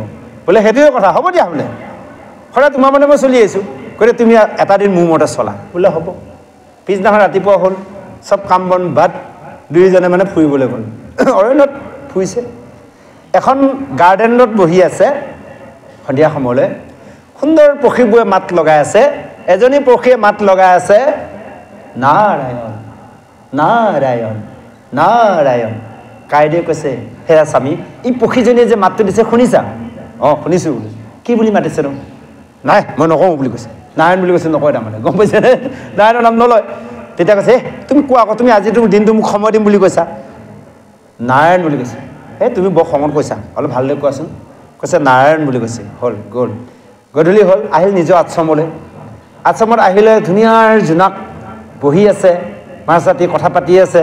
ধৰি ল'বা ছাইডৰ খিৰিকীকেইখন খুলি থৈছে, বঢ়িয়া নিৰ্মল বতাহ চাতি আহিছে, কথা পাতি পাতি পাতি পাতি জোনৰ পোহৰত। তেতিয়া আকৌ কাইদেৱে কৈছে, বোলে স্বামী হেৰি নহয়, এই পক্ষীজনী যে মাতিছিল তেতিয়া তোমাৰ মনত আছেনে? মাতটো যে কি বুলি মাতিছিল আছে, তুমি এবাৰ কোৱাচোন। কৈছে নাৰায়ণ। তুমি বৰ খঙত কোৱা যেন লাগিছে, অকল মৰমত কোৱাচোন বুলি ক'লে। এই যেতিয়া আৰু দুবাৰ কোৱালে, নাৰায়ণ নাৰায়ণ, সেই সময়তে কাইদেৱে ক'লে, বোলে স্বামী তুমি যেতিয়া যাবাই গৈ, মোক এতিয়া তুমি সন্তান এটি দান দি যোৱা। বীৰ্য মাগি ল'লে। বুজি পালে প্ৰভু? জন্মক্ষণটো অসুখ হ'ব পাৰে, কাৰণ চাওক, তেওঁ যেতিয়া ভগৱানৰ নাম লৈ দিলে, তেওঁ গোটেই সৰ্বশৰীৰ পাপ দুখ একোৱেই নাইকিয়া হৈ গ'লগৈ, কেৱল ভগৱন্তৰ স্বৰূপ হৈ গ'ল। তাৰ প্ৰমাণ, লোহাডাল যদি জুইত সোমোৱাই দিয়া যায়, কমাখালি দেখিছে, সোমোৱাই থৈ দিয়াৰ পিছত কিছু সময় ল'লে গোটেই ৰঙা হৈ আহে, জুই হৈ যায়, য'তে লগাই দিব ততে জুই জ্বলি যাব। তদনো এজন ভকতে যেতিয়া কৃষ্ণ কৃষ্ণ কৰি থাকিব, লোহাডাল যেনেকৈ জুই হৈ যায়, তেতিয়া কৃষ্ণ হৈ যায়। সেইকাৰণে কৈছে ভকতে ভগৱান। কোনজন ভকত ভগৱান হ'ব? যিজনে অহৰ্নিশ ভগৱন্তৰ নাম লৈ আছে, সেইজনক ভগৱান। সেইকাৰণে গুৰুসকলক যে কিমান ভগৱান ঈশ্বৰ জ্ঞান কৰি শ্ৰদ্ধা কৰা যায়, কাৰণ গুৰু ভগৱন্তৰ বাহিৰে বেলেগ নাম লোৱা ব্যৱস্থা নাই। আৰু গুৰু হ'লে সত্ৰৰ বাহিৰে কোনো বাহ্যিকৰ বিষয় গৃহত যাব নোৱাৰে, বেদে কৈছে। কিন্তু আমি বহুত গুৰুকে দেখা যায় গৃহৰ প্ৰৱেশ হয়, গৃহত আচলতে যাবই নাপায়, গৃহৰ দ্বাৰলৈ যাবই নাপায় গুৰু। বেদে কৈছে, বেদ অধ্যয়ন কৰি পাই গৈছোঁ। কিয় জানে? এখন গৃহত ব্ৰহ্ম হত্যাৰ পৰা আদি কৰি, হয়নে বাৰু, অনেক পাপ কৰ্ম চলে, হয়নে প্ৰভু? গৃহখনত ব্ৰহ্ম হত্যা চলি থাকে, জীৱহিংসা চলি থাকে। সেইখন গৃহলৈ যেতিয়া গুৰুৱে প্ৰৱেশ কৰি দিলে, সেইদিনাখনৰ কাৰণে পবিত্ৰ কৰিছে ব্ৰহ্ম হত্যা পাপটো। হ'লেও গৃহখনৰ সেই কামটো চলি আছে না, গতিকে গুৰুজনৰ কাৰণে অকণমান ক্ষতি কৰ। গৃহখনৰ কাৰণে একো ক্ষতি নাই, গৃহখন পবিত্ৰ হ'ব, গুৰুজনৰ কাৰণে অকণমান সমস্যা হয়। গতিকে গুৰু নিখুঁত হৈ থাকিব লাগে, আৰু গুৰুৱে বাহ্যিকৰ গৃহত যাব নালাগে, নিজৰ গৃহত ত্যাগ দি কেৱল আশ্ৰমত, অৰ্থাৎ নিজা নিজা আশ্ৰমত, সেই মানে গুৰু আশ্ৰমতে থাকিব লাগে। এই সিদ্ধান্ত বেদে দিছে। ইয়াক আমি কিমান জানিছোঁ নাজানিছোঁ বেলেগ কথা, যিখিনি জানিব পাৰিছোঁ যে এই সিদ্ধান্ত মৰ্মে। সেইকাৰণে চাব, ডাঙৰ ডাঙৰ গুৰুসকলে কি কয়, চৰণ স্পৰ্শ কৰিব নিদিয়ে জাকে তাকে ভকতক, একেবাৰে নিদিয়ে। কাৰণ কিয় জানে? তেওঁলোকে ব্ৰহ্মচৰ্যসকলক যিয়ে তিয়ে চৰণ চুব নোৱাৰে। কাৰণ কিয়? ব্ৰহ্মক্ষয়সকলে যদি ব্ৰহ্মচৰ্যজনক স্পৰ্শ কৰে, তেওঁ ব্ৰহ্মক্ষয়ৰ পাপটো তেওঁৰ গাত স্পৰ্শ কৰিব, সংস্পৰ্শত মানে পাপ হয়। সেইকাৰণে দূৰে দূৰে সেৱাটো কৰা যায়। এই কথাটো অৱশ্যে বাহিৰত বহুতে জানে। সেইকাৰণে আমি যে বাহিৰলৈ কেতিয়াবা গ'লে আমাক কয়, পাৰ্মিশ্যন বিচাৰে, প্ৰভু চৰণ চুব পাৰিমনে? বোলো নালাগে, দূৰতে সেৱা কৰক বুলি। কাৰণ বহুত কথা আছে, পৰাপক্ষত চৰণ চুবলৈ দিব নালাগে। এতিয়া আমাৰ একে সতীৰ্থ সদায় লগ পোৱাৰ ভিতৰত পাৰি, হয়নে বাৰু? আমি জনা বুজা, কিন্তু যিকোনো এজনক আপোনাতকৈ ডাঙৰেই হওক কিংবা সৰুৱে হওক জ্ঞানত, তথাপিও চৰণ স্পৰ্শ কৰাটো কৰিব দিব নালাগে। চৰণ স্পৰ্শত বহুত সমস্যা আছে, কেতিয়াবা নিজলৈ আহিব সমস্যা, কেতিয়াবা আনলৈও যাব পাৰে। গতিকে নিজৰো ক্ষতি হ'ব নালাগে, আনৰো ক্ষতি হ'ব নালাগে। যাৰ যি কৰ্ম মাধ্যমে, জ্ঞান ভক্তি মাধ্যমে যি উপাৰ্জন কৰা ধন, নিজৰ ধন নিজে খৰচ কৰক, কাৰো ধনৰ ওপৰত আশা কৰিব দৰকাৰ নাই, বাহ্যিকৰ ধনত। গতিকে কাৰো ভক্তিৰ ওপৰত আমি হাত দিয়াৰ অধিকাৰ নাই। যোনে যি কৈছে নিজে সঞ্চয় কৰিছে, আমিও সঞ্চয় কৰি লওঁ, হয়নে প্ৰভু? গতিকে এই স্পৰ্শটো পৰাপক্ষত অকণমান মানে ডিষ্টেঞ্চটো বুজাই ৰাখি কৰ্মটো কৰা ভাল। আজি শাস্ত্ৰই কি কৈছে জানে? আৰে পুত্ৰ নাক হ'লে তুমি দুখ নকৰিবা। সেই মাকতে কৈছে অজ্ঞানৰ বাবে আমি সকলোতে দুখ কৰি থাকোঁ, ভাবিবলৈতো একোৱেই নাই। তেওঁ যেনেকৈ গৈছে আমিও এদিন যাবই লাগিব, হয়নে বাৰু? একেই পথৰে যাত্ৰী, আহোঁতে খালী হাত, অকণমান পুণ্য লয়, যাওঁতে আমি মহাজন হৈ যাব পাৰোঁ নে তাৰ ব্যৱস্থাটোহে আমি কৰিব লাগে সেইকাৰণে কৈছে দুখ কৰিব দিয়া নাই সেইকাৰণে কৈছে ঈশ্বৰ শুভাশুভ পাপ পুণ্য দুয়ো ত্যাগ কৰে ঈশ্বৰৰ চৰণে মাত্ৰ কেৱলে সোমৰে সুখ দুখ পাপ পুণ্য এইবোৰ চব বাদ দি চব ত্যাগ দি দুইটা ফলো বাদ দিব লাগে কৰ্ম কৰা ফল বাদ দি কেৱল ঈশ্বৰৰ চৰণত কেৱল সদায় চিন্তা কৰিব লাগে আৰু পুত্ৰ যি মৰম চেনে শত্ৰুজনকো সেনেই কৰিব লাগে সেইমতে সকলোতে সমভাৱ হ'ব লাগে মান সন্মান সকলোতে সমান হ'ব লাগে কোনোবাই সন্মান কৰিলে আমি ভাল পাওঁ কোনোবা অপমান কৰিলে আমি বেয়া পাওঁ এইটো আমাৰ মনলৈ কেতিয়াও নাহে আমাৰ ভাৱনা নাহে যে নহয় যি কয় ঈশ্বৰে কয় হয়নে প্ৰভু কেতিয়াবা যদি ক'ৰবাত সন্মান পাইছে ঈশ্বৰে দিছে কেতিয়াবা কোনোবা ভকতৰ পৰা যদি অপমান পাইছে ঈশ্বৰে দি আছে তাৰ প্ৰদত্ত প্ৰমাণ ভাগৱতৰ ৩য় স্কন্ধ যেতিয়া চাৰিসিদ্ধই বৈকুণ্ঠৰ দুৱাৰদলিলৈ যায় এখন দুখনকৈ 7খন দ্বাৰত জয় বিজয় পায় বাধা প্ৰদান কৰাত যেতিয়া অভিশাপ দিয়ে অভিশাপ দি লয় তেতিয়া এই চাৰিসিদ্ধৰ জয় বিজয় কথোপকথনত তেতিয়া প্ৰভু ভগৱন্তই ওলাই আহিছে লক্ষীক লগতে অহাৰ লগে লগে চাৰিসিদ্ধই কৈছিল বোলে প্ৰভু বৰ অপৰাধ কৰিলোঁ তোমাক দৰ্শন কৰিব আহি তোমাৰ ভিত্তকেইটাকে অভিশাপ দিলোঁ আমি মহা অপৰাধী অপৰাধ কৰিলোঁ প্ৰভু আমি ইয়াৰ কাৰণত বা কিহত ক'ত জন্ম ল'ব লাগে কি দণ্ড দিয়া তেতিয়া প্ৰভুৱে কি কৈছিল জানে তোমালোকে দিয়া নাই নহয় অভিশাপ তোমালোকৰ মুখেদি মইহে দি আহিছোঁ বুলি কৈছে বুজি পালেনে গতিকে কোনোবা এজনে যদি আপোনাৰ মোক অপমান বেয়াকৈ কৈছে ভালকৈ কৈছে ভগৱানেহে কৈছে সেইকাৰণে কৈছে নিজ গুণে নিজে সন্তুষ্ট নহ'লে কাকো কোনো সন্তুষ্ট কৰিব নোৱাৰে গতিকে সেইকাৰণে এই কথাখিনি জানি বুজি আমি নিজে নিজে সন্তুষ্ট হ'ব কৰিব লাগিব কাৰণ কোনেও কাকো মাৰিব নোৱাৰে কোনো কাকো অপমান দিব নোৱাৰে কোনো কাকো তৰাব নোৱাৰে কেৱল ভগৱন্তইহে কৰাই আছে আটাইতকৈ ডাঙৰ কথা কি জানে কলি যুগত ভগৱন্তই চতুৰ্ভুজ স্বৰূপ ধাৰণ কৰি কাকো দৰ্শন নিদিয়ে দ্বিভুজত দি আছে ভকতৰূপে যদি ভগৱন্তই বেয়াকৈ মোক ক'ব লগা আছে ডাইৰেক্ট আহি মোকতো ক'ব নোৱাৰে আপোনালোকৰ ভকত হৈ এজন হৈ পেলাই ক'ব জানি ল'ব প্ৰভুৱে এজন ভকতে কোৱা মানে জানি ল'ব প্ৰভুৱে দুখ পাইছে দেই প্ৰভুৱে আজি মোক এইখিনি কথা কৈ দিলে সাৱধান হৈ যাব লাগিব হয়নে আৰু যদি কিবা কাৰণত কোনোবাই মান সন্মান কৰিছে জানি ল'ব প্ৰভুৱে অকণমান ভাল পাইছে সেইটোত আকৌ নিজকে গৌৰৱ নানিব তেতিয়া আনিব লাগিব প্ৰভুৱে মোক অকণমান ভাল পাইছে নাই মই প্ৰভুৱে আৰু ভাল পোৱা কাম কৰিব লাগিব আৰু ভাল হ'বলৈ চেষ্টা কৰিব লাগিব তেতিয়া বুজি পালেনে দুইটা আমি চিন্তা কৰিব লাগিব প্ৰভুৱে যাতে কোনো কাৰণে আমাক বেয়া নাপাওঁ প্ৰভুৱে ভাল পাওঁ অৰ্থাৎ ভকতে ভাল পোৱা ভগৱন্তে ভাল পোৱা ভগৱানে ভাল পোৱা ভকতে ভাল পোৱা দুইটা একে সেইকাৰণে একাদশত উদ্ধৱক কৃষ্ণই কৈছে যে হে উদ্ধৱ ভকত হৈছে মোৰ প্ৰতিনিধি ভকতক সেৱা কৰিলে মোক সেৱা কৰা হ'ব ভকতক দৰ্শন কৰিলে তুমি মোক দৰ্শন কৰা হ'ব যদি তুমি ভকতক সেৱা নকৰা মোক সেৱা কৰিব বিচৰা নহ'ব আমাৰ সেইকাৰণে ই অলপ আগত কথাটো উলিয়াইছিলোঁ হয়নে বাৰু প্ৰথমে যে এই ভকতক পিছ দি সেৱাটো কেতিয়াও কৰিব নাপায় কাৰণ ভকত হৈছে ভগৱানৰ প্ৰতিনিধি এতিয়া ভগৱন্তক আমি চিঞৰি থাকিলে দিনে ৰাতি আমি দেখা নাপাওঁ কিন্তু আমি দেখা পাই আছোঁ চকুৰ আগত ভকত ৰূপে দ্বিভুজত গতিকে ইয়াতে যদি ভকত বুলি আমি ভাবিব পৰা নাই তেনেহ'লে আৰু আমাৰ জীৱনত ভগৱানক আমি বিচাৰিলেও নাপাম সেইকাৰণে কৈছে ভকতে ভগৱান লৈছে হৰিনাম এয়া যে বৈকুণ্ঠ স্থান আৰু আমি অন্যত ভগৱন্তক বিচাৰি লাভ নাই আমি ইয়াতে পাম সেইকাৰণে কৈছে হৰিক নহ ভজিলি অহেৰ মন নেলাগে যাবলৈ কাশী বৃন্দাবন অ বৃন্দাবনত কৃষ্ণ নাই মোহন বাংশী লৈ ভকত সংগে কৃষ্ণ আছে হিৰো ভকতৰ মাজতে কৃষ্ণ আছে বেলেগৰ তীৰ্থত আমি বিচাৰি গৈ একো লাভ নাই যদি আমি এই ইন্দ্ৰিয়সমূহক দমন কৰিব পৰা নাই গতিকে ইন্দ্ৰিয়ক দমন কৰিলে আমি ইয়াতে পাম আপোনালোকে বিশ্বাস কৰে নকৰে নাজানো যিমান তীৰ্থ আছে আজিলৈ এটাও তীৰ্থ ভালদৰে দৰ্শন দেখাই নাই কিন্তু শাস্ত্ৰ যে পঢ়ি থাকোঁ পঢ়োঁ চকু আগত তীৰ্থ দেখা হৈ থকা যেন পাওঁ যেতিয়া এইবিলাক মানে কিতাপ অধ্যয়ন কৰোঁ যে কৌৰৱ পাণ্ডৱৰ যুদ্ধ চকু আগতে যুদ্ধখন হৈ থকা দেখা পোৱাৰ নিচিনা পায় গম পাইছে এয়া দৰ্শন তাৰ পৰা জানিছোঁ বোলে সাধু সংগতে সমস্ত তীৰ্থ পায় কৃষ্ণৰ নিৰ্মল চৰিত্ৰ কথাও হয় জড়িত প্ৰকাশ গংগা আদি কৰি যত তীৰ্থ আছে তেখে কৰে নিবাস ইয়াতে এপদ এৰি দিলেই হ'ল জীৱনত থকা বেয়া খাদ্য বেয়া কৰ্ম বেয়া বাক্য দেই প্ৰভু এই সাধু সংগতে এপদ এৰিছোঁ এই যে প্ৰথমে আহি সেৱা এটা ল'লোঁ কিবা এপদ মনে মনে দিলোঁ কি দিলোঁ সেইটো ঈশ্বৰে জানিব নিজে জানিছোঁ সেইটো প্ৰথমতে আৰু তাৰপিছত যোৱা সময়ত আৰু কিবা এটা পাৰিলে এৰি থৈ গুচি যাম আৰু গম পালে সেইটো তাৰমানে কি কৰিব লাগে জানে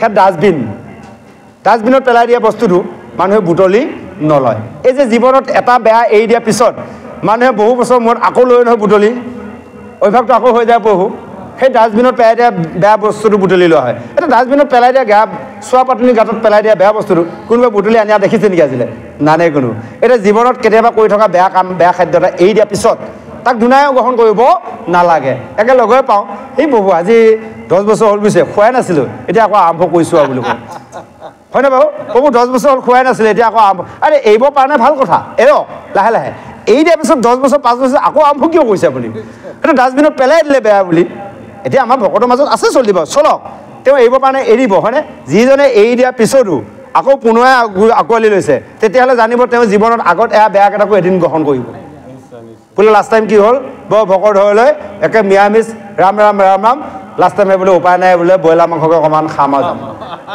জয় কৃষ্ণ হয় নে বাৰু প্ৰভু সেইটো হৈ যাবগৈ গতিকে কাৰণে ইণ্ডিয়াত যি আমি বেয়া এৰিলোঁ আৰু তাক পুনৰ আঁকোৱালি লোৱাৰ প্ৰয়োজন নাই বেয়া বুলি তাকে এৰিলোৱে হয় নহয় আৰু তাক গ্ৰহণ কৰাৰ প্ৰয়োজন নাই এই কথাখিনিকে আমাক সুন্দৰভাৱে বুজাইছে সুখ দুখ গৰম ঠাণ্ডা ভোক পিয়াহ এইবিলাকৰ একো অনুভৱ নাই আৰু পুত্ৰৰ গৃহত এইবিলাক আসক্তি ভাৱ আহিব লাগিব সেইকাৰণে আমাৰ গাৰ্হস্থ্য ধৰ্মৰ 4খন আশ্ৰম আছে বানপ্ৰস্থ তাৰপৰা আহিলে আপোনাৰ গাৰ্হস্থ্য তাৰপৰা ব্ৰহ্মচৰ্য তাৰপৰা আহিলে আপোনাৰ সন্ন্যাস বুজিলে এই 4খন আশ্ৰম আমি গৃহতে পাই আছোঁ এই 4 আশ্ৰম আমি মেইনটেইন কৰিব লাগিব কেনেকৈ মেইনটেইন কৰিব লাগিব এতিয়া ধৰক আমি 5 বছৰ বয়সৰ পৰা কাৰণ 5 বছৰলৈ এজন শিশুও পাপ দুখ একো নাই পাপ লিখিছিলে যমে মাণ্ডৱী ঋষিক হয় ন এই জীয়া পোকত খাটি সোমোৱা বাবে গতিকে তাকো যমকো উচিত শাস্তি দিলে ঋষিয়ে যোৱা এই বিদুৰ হৈ জন্ম হ'ব দিলে কোনো শান্তি নাপাব সেইকাৰণে দৌৰি ফুৰোঁতে গ'ল হয়নে বাৰু পৃথিৱীত আহি দৌৰি ফুৰোঁতে গ'ল যা হওক সেইটো কাৰণে 5 বছৰ বয়সলৈ এজন শিশুও কোনো কাৰণে পাপ নাই 5 বছৰ বয়সৰ পৰা পাপ লিখে এই 5 বছৰ বয়সত আমাৰ বানপ্ৰস্থ আৰম্ভ হয় পঢ়া শুনা কিবা কিবি ইটো হয়নে বাৰু কৈ যায় যেতিয়া যৌৱন অৱস্থাত আহি পৰা যায় তেতিয়া লাহে কি কৰা যায় গাৰ্হস্থ্য ধৰ্ম পালন কৰা যায় এগৰাকী বিয়া পাতিলোঁ আমি সকলে আইসকলে এজন স্বামী ভজিলে গাৰ্হস্থ্য ধৰ্ম আৰম্ভ হৈ গ'ল গাৰ্হস্থ্য ধৰ্মতে ব্ৰহ্ম ক্ষয় কৰি কিবা কৰি মেলি লৈ তাৰপিছত লাহে লাহে যেতিয়া সতি সন্ততি হ'ল লাহে ব্ৰহ্মচৰ্য পালনত আহিব লাগিব ডাইৰেক্ট ব্ৰহ্মচৰ্য পালন কৰা বুলি কোৱা নাই শুনিছোঁ ব্ৰহ্মচৰ্য বিয়া বাৰু পতা নাই কিন্তু জগ লগাই ফুৰিছে সেইকেইটাই ঋষিয়ে তেনেকুৱা শুনিছোঁ বহু আছে কেইটামান ৰেকৰ্ড পাইছোঁ ঋষি মুনিসকলৰ গতিকে সেইকাৰণে কৈছে প্ৰথমে ব্ৰহ্মক্ষয় কৰি লোৱা গাৰ্হস্থ্য ধৰ্ম বচাই লোৱা তাৰপিছত কৈছে ব্ৰহ্মচৰ্য পালন কৰা এই যে ব্ৰহ্মচৰ্য পালন কৰিলোঁ এতিয়া আমাৰতো ব্ৰহ্মচৰ্য গোবিন্দ ভৱন গীতাখত আমাৰ পঢ়ো নপঢ়ো আমাৰ ব্ৰহ্মচৰ্য এতিয়া আমাৰ ব্ৰহ্মচৰ্য পালন কৰিব লাগিব তাৰপিছত যায় এতিয়া লাহে লাহে কি কৰিব শেষত এতিয়া এই সন্ন্যাসলৈ আহিব লাগিব 4খন আশ্ৰম গাৰ্হস্থ্য ধৰ্মৰ সেইকাৰণে কৈছে গাৰ্হস্থ্য ধৰ্মসমূহ আন ধৰ্ম নাই নিয়মে সংযমে চলিবা সদায় পুৰুষ প্ৰকৃতি হৈবা একমতি তেহে সিজিব হৰিত ভকতি এতিয়া কোন পুৰুষ আৰু কোন প্ৰকৃতি 1 নম্বৰ বাহ্যিকত নিজৰ আইগৰাকী আপোনালোক আমি হয়নে বাৰু এই যে ভক্তি কৰিব অহা সময়ত বা ভক্তি কৰাৰ সময়ত আইগৰাকী সমস্ত যা যোগাৰ কৰি দিব লাগিব আইগৰাকী আগবঢ়াই পঠিয়াব লাগিব আজি ইমানখিনি যে আগলৈ আহিছোঁ 1 নম্বৰ আমাৰ আইগৰাকী প্ৰেৰণাত আহিছোঁ আমাৰ দেউলাই আজি ৰাতিপুৱা মই কিবা সৰিষে কাম কৰি আছিলোঁ আইগৰাকী গালি পাই আছে কোৰ মাৰি আছিলোঁ কৈছে পাথৰলৈ যাবা তুমি তেওঁ কষ্ট কৰিব লাগে এতিয়া বেলেগৰ হ'লে ক'লেহে জানে সেয়া কৰি পেলাই খাব পাবি নেকি বুলি ক'লে হয়নে বাৰু প্ৰভু গতিকে এই কাৰণে আইসকলকো কৈছোঁ আপোনালোকৰ প্ৰভুসকলকো সদায় উদগনি দিব উৎসাহ প্ৰেৰণা জগাব হয়নে বাৰু আৰু আপোনালোকে প্ৰভুসকলকো কৈছোঁ আপোনালোকে যি ভক্তি জ্ঞান লৈ আহে আনি আইগৰাকীৰ লগত শ্বেয়াৰ কৰিব এইটো শ্বেয়াৰ কৰিব লাগিব গতিকে চাওক এই ব্যৱস্থাটো কৰিব লাগিব এয়া হ'লে পুৰুষ প্ৰকৃতি এয়া হ'লে আমাৰ বাহ্যিকত এতিয়া আমি পৰমাৰ্থিকত আধ্যাত্মিকত যদি চাওঁ জীৱ আত্মা আৰু পৰমাত্মা আমি এক কৰাৰ ব্যৱস্থা কৰিব লাগে যেতিয়ালৈ এক নহ'ব তেতিয়ালৈ আমাৰ ভক্তি পূৰ্ণ কেতিয়াও নহয় বাহ্যিকত আমি দেখাত ভক্তি কৰি আছোঁ বৃহৎ ভকত মুখ খুলিলে একদম 4 বেদ 14 শাস্ত্ৰৰ কথা ওলায় 14 প্ৰসংগ ফৰফৰাই মাতি দিয়ে কিন্তু কি হ'ব ভিতৰখনত ভক্তি নাই আৰু কণ্ঠলগ্ন কৰি ৰাখিলে নহ'ব নহয় বহু যদি ভিতৰৰ পৰা নাম জাগ্ৰত হোৱা নাই নাম আমাৰ জাগ্ৰত হ'ব লাগিব ভিতৰৰ পৰা আত্মা ঈশ্বৰে নাম ল'ব লাগিব আমি এতিয়া বেলেগক দেখুৱাই ভাল কৰিবলৈ অলপ মুখস্থ কৰি লৈছোঁ ফৰফৰাই মাতি আছোঁ হয়নে বাৰু গাই শুনাইছোঁ একো লাভ নহ'ব নাম এনেভাৱে ল'ব লাগিব দহৰ উপকাৰ হওক নিজৰো উপকাৰ হওক এতিয়া আমি দহক ভাল লগাবলৈ কৈছোঁ ইয়াৰ ভক্তি এটি কেতিয়াও তৰি যাব নোৱাৰিব নামটো লোৱাৰ লগে লগে জাগ্ৰত ভিতৰৰ পৰা হ'ব লাগিব আৰু ভগৱন্তৰ সেই আত্মা ঈশ্বৰে যদি নাম নলয় সেই নামেদি কেতিয়াও তৰি যাব নোৱাৰে হৰি বিষাদ নাহি স্তুতি নিন্দা শুনি সেহি সে পৰম ভক্ত তাকে বুলি মুনি এৰিলে কজত খব বিষয় সংগ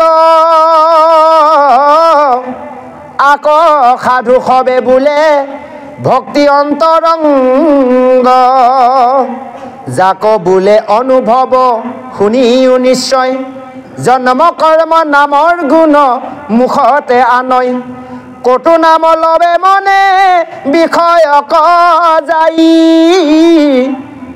বাগিন দিয়ে বোলে তাকো অনুভৱ নাই যিটো স্মৰে মনত যে তথাপিতো তৰে যেনৈ গানত নৰে বিষ খাই মৰে সংশয় কৰা জানো এই কথা শুনি পুৰাণতৰ প্ৰমাণলৈ লোক মনে গুণী কৃষ্ণৰ কিংকৰ গোবিন্দৰ মিছে কয় অজ্ঞানক পিন্ধন্তে পৰ্বত ভৈল ক্ষয় কৃষ্ণে যে সুহৃদ সখা প্ৰিয় গুৰু জানি ৰাম কৃষ্ণ বুলিও কবানি কৃষ্ণ শংকৰ গুৰু হৰি ৰাম ৰাম ৰাম ও হৰি ৰাম ৰাম ৰাম জয় কৃষ্ণ সেইকাৰণে কৈছে সেয়া সমস্তৰে নিন্দাৰ বাণী এইবিলাক শুনি সেইজনে পৰম ভক্ত মুনি হয় সকলোৱে কি কৰিব পাৰে তাক হজম কৰিব পাৰে সেইজনে মুনি হ'ব পাৰিব সেইজনে ঋষি হ'ব পাৰিব এই এৰিলেক সবজত বিষয় সংগ সেইজনে বিষয় সংগ এৰি দিলে সেয়া সাধু সংগৰ ভক্তিয়ে যে অন্তৰংগ তেওঁ জানিব পাৰিলে যাক অনুভৱ কৰিলে জন্ম কৰ্ম গুণ মুখতে সকলো আনিব পাৰে এতিয়া আমি জন্ম এতিয়া কৰ্ম গুণ মৃত্যু সকলো আমি আনিব পাৰিম জানিব পাৰিম কাৰণ যদি আমি ভগৱন্তৰ ভক্তি কৰোঁ বা শ্ৰদ্ধা আমি কৰিছোঁ বিষয়ৰ প্ৰতি বৈৰাগ্য ভাৱ আহে এজন মানুহে গম পাই যায় এজন ভকতে তেওঁ মৃত্যু কেতিয়া হ'ব তেওঁ কৈ মাতি যাব পাৰে হয়নে আৰু আনৰ কথা ভূত ভৱিষ্যতৰ কথা কৈ দিয়ে আগৰ ঋষিমুনিসকলে ভূত ভৱিষ্যতৰ কথা ক'ব পাৰে কিয় ক'ব পাৰে তেওঁলোকে বিষয় বৈৰাগ্য ভাৱ দি বৈৰাগ্যৰ ত্যাগ দি হয়নে বিষয়ৰ প্ৰতি মানে ত্যাগ দি তেওঁলোকে একান্তভাৱে ভগৱন্তকে চিন্তা কৰি আছে সেইকাৰণে ভূত ভৱিষ্যতৰ কথা কৈ দিয়ে তাৰ প্ৰমাণ এতিয়া শাম্বুক ছোৱালী সজাই লৈ যায় যদুবংশই প্ৰবঞ্চনা কৰিব যাওঁতে সঁচাকৈ কৈ দিলে তেওঁ পেটত ল'ৰা নে ছোৱালী ওলাই এডাল মখল আছে সেইডাল মখলে তোমালোকৰ কুল ধ্বংস হ'ব চাওক ভূত ভৱিষ্যতৰ কথা ক'ব পাৰে গতিকে এয়া কথাটো কৈছে সেইজনে জন্ম কৰ্ম নাম গুণ মুখতে থাকে তেওঁলোকৰ বাক্য কোৱাৰ লগে লগে হৈ যাব সেইসকলে অগ্নি হয়নে জুই মুখৰ পৰা সৃষ্টি কৰিছিলে হয়নে বাৰু মুখৰ পৰা অস্ত্ৰ সৃষ্টি হৈছিল গতিকে সেইজন হ'ব এনেকুৱা এজন ভকত যিজন ভকতৰ একান্তৰভাৱে কেৱল ঈশ্বৰৰ ব্যতিৰেকে কাকো চিন্তা নকৰে ঈশ্বৰৰ প্ৰসাদে গ্ৰহণ কৰে বিষয়ৰ তেওঁ কোনো বিষয়ৰ প্ৰতি মন নথকাজনৰ ক'তো নাম লয় বাৰে বাৰে বিষয়লৈকে যায় এই আমাৰ বহি ইন্দ্ৰিয়সকলে সেইটোকে কৈছে বাৰে বাৰে ইন্দ্ৰিয়হে আমাক কৰ্ম ইন্দ্ৰিয়ই আমাক কি কৈছে যিমানে নাম নলওক বিষয়লৈ গৈয়ে আছে এতিয়া লাহে লাহে সময় হ'ল দুই এজন প্ৰভুৱে ভাবি আছে সোনকালে খামো খোৱা যাব লাগে আৰু হয় আমাৰ গৌৰৱাই প্ৰভু ভাবি আছে আমাৰ মাষ্টৰ প্ৰভুৱে সোনকালে খামোৱে ভাল হ'বতে যাবই লাগিব জয় কৃষ্ণ কথাটো কৈছোঁ আৰু বহু হয়নে বাৰু তেনেকুৱা ধৰণৰ কথাটো তেনেকুৱা ভাবা আছে বহু গতিকে আছে এয়া ইন্দ্ৰিয় এই যে এতিয়া কথাটো ক'লে এই ইন্দ্ৰিয় কথাটো হয়নে বাৰু এই ইন্দ্ৰিয়ই আমাক কি কৰিব যিমানে নাম নলওঁ ইন্দ্ৰিয় আমাক টানিবই টানিব লাইনত নিবই বিষয়লৈ নিব চেষ্টা কৰিব সেইকাৰণে আমি যিমানে নহওক নপঢ়োঁ আমি অন্ততঃ এই সময়খিনি একান্তভাৱে ভগৱন্তৰ নাম গুণ শুনিব আৰু ভগৱন্তৰ নাম বেছি দীঘলীয়া কৰি ল'ব নালাগে বহু আমনিদায়ক হয় বেছি দীঘলীয়া হ'লে আমনিদায়ক হয় কিয় আমনিদায়ক হয় জানে অস্বস্তি লাগি যায় অস্বস্তি লাগি গ'লে তেতিয়া নাম অপৰাধত পোৱা যায় চাওকচোন নাম অপৰাধত যদি পোৱা যায় তেতিয়া নাম লৈ পেলাই বৃথা শ্ৰম কৰা নহ'ব সেইকাৰণে নিৰ্দিষ্ট সময় 3 ঘণ্টা 3.5 ঘণ্টা 2.5 ঘণ্টা এইখিনি সময়তে সীমিত কৰিব লাগে এতিয়া ৰাতি দিন যে ভাগৱত পাতে সেইকাৰণে প্ৰভু আগতে অকণমান দিনীয়াতে সময় দিছিলে এতিয়া নিদিয়া হ'ল 3 ঘণ্টামান সময় দিম 2.5 ঘণ্টা 3 ঘণ্টা খুব যদি প্ৰভুসকল আইসকলে অকণমান একান্তভাৱে শ্ৰৱণ কৰে অকণমান তাৰপৰা 0.5 ঘণ্টা 1 ঘণ্টা বাঢ়ি যায় এইটো কোনো বান্ধা সময় নহয় এতিয়া কওঁতে মানে 2.5 ঘণ্টা 3 ঘণ্টা ভিতৰতে যাওঁ কেতিয়াবা 5 ঘণ্টাও বহি আহিব লগা হয় যা হওক এই কথাটো কি কৈছে তাতো আমাৰ সেই 5 ঘণ্টা 5.5 ঘণ্টা বহিব লগা হয় মাতিছিল 2.5 ঘণ্টাৰ বাবে 5.5 ঘণ্টা বহি দিলোঁ যা হওক ভকতসকলে যেতিয়া শ্ৰদ্ধাৰ আগ্ৰহী হৈছে কিবা অকণমান পাইছে জানিব বিচাৰিছে বা আলোচনা কৰি ভাল লাগিছে আমাৰো ভাল লাগিছে একান্তভাৱে যেতিয়া শ্ৰৱণ কৰিব ভাল লাগিব দিয়কচোন হয়নে বাৰু তেনেভাৱে সময়টো অলপ ইফাল সিফাল হয় যে যিজনে স্মৰণ মনত কৰে যে তথাপিতো তৰে যেন অজ্ঞানত নৰে বিষ খাই মৰাৰ দৰে নাজানি এজন অমিত বুলি বিষকে খালে সি মৰিলে সিও কি হ'ল এইজনে যিজনে এনে স্মৰণ কৰোঁতে তথাপিতো তৰি গ'ল যেনেকৈ চাওক এতিয়া জুই শিশু ল'ৰা এটা জুইকৰণত হাত দিলে নুপুৰিব নেকি পুৰিবই সি নাজানি যে হাত দিলে পুৰিবই অৰ্থাৎ এই যে মনতে স্মৰণ কৰিলে জানিবা অজানিতে ল'লে সি তাৰ কাম কৰিবই যে গোবিন্দ মিশ্ৰই শেষত কৈছে কৃষ্ণ কিংকৰ হয় দাগ হয় চাকৰ হয় তেওঁ কৈছে অজ্ঞানক পিন্ধাওঁতে পৰ্বত ভৰিলে ক্ষয় অজ্ঞানসকলে সেই সভা অজ্ঞানকে লওঁতে পৰ্বতৰ সমান আমাৰ পাপ হৈ গ'লগৈ কিন্তু এই কৈছে কৃষ্ণ সুহৃদ হয় সখা গুৰু জানি সকলোৱে সেইকাৰণে কি কয় এই সমস্ত নাশ কৰিবলৈ ৰাম কৃষ্ণ নাম মুখত উচ্চাৰণ কৰা জয় কৃষ্ণ